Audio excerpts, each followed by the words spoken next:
2023 saw the birth of Barbenheimer, and it wasn't just a meme, it was a freak accident of counter-programming that turned into a cultural symbiosis. So in 2026, Margot Robbie is front and centre of Emerald Fennell's Wuthering Heights, and I went looking for that counter-programming, my own Barbenheimer 2. I was faced with a lack of biopics about the birth of the atomic bomb. So I decided to pair Wuthering Heights with Greenland 2 Migration. So strap in and let's ride to Wuthering Land, Migration Heights.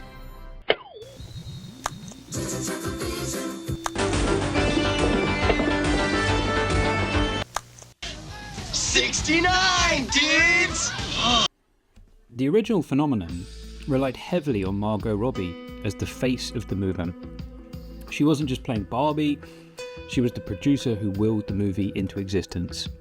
You had that original contrast, Margot Robbie's vibrant, existential perfection in Barbie, directly clashing with Cillian Murphy's hollowed out, death, the destroyer of worlds, intensity in Oppenheimer. It worked because Robbie represented a specific kind of modern cinema, highly curated, visually saturated and intellectually deeper than the surface suggests. So how did I get to this Wuthering Heights Greenland 2 pairing? I don't know. It felt like a natural evolution of that.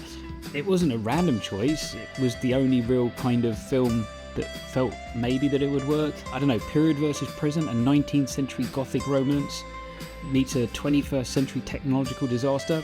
It was that extreme tonal opposite that I was trying to hit. Wuthering Heights, the world ends because two people can't be together. Greenland 2 Migration, the world is actually ending, and two people are just trying to find a safe place to settle down.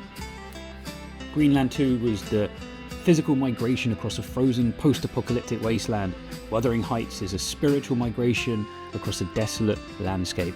Except, unlike Oppenheimer and Barbie, this pair really weren't at the races. You see, they both look good. Wuthering Heights really has a stylistic feel to it, popping lots of garish colours and tones on the screen, coupled with the sound design, this heavy breathing, intense design that captures every heartbeat or squelch or wetness.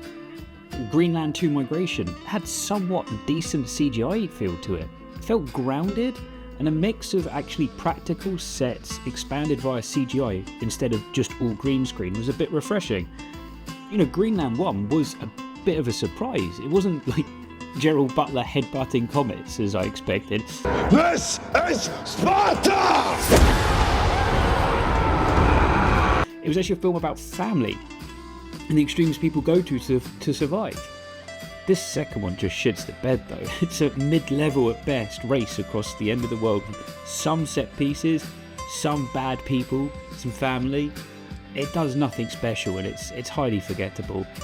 Wuthering Heights though is a little different. It knows what it's going for and wears it proudly on its chest.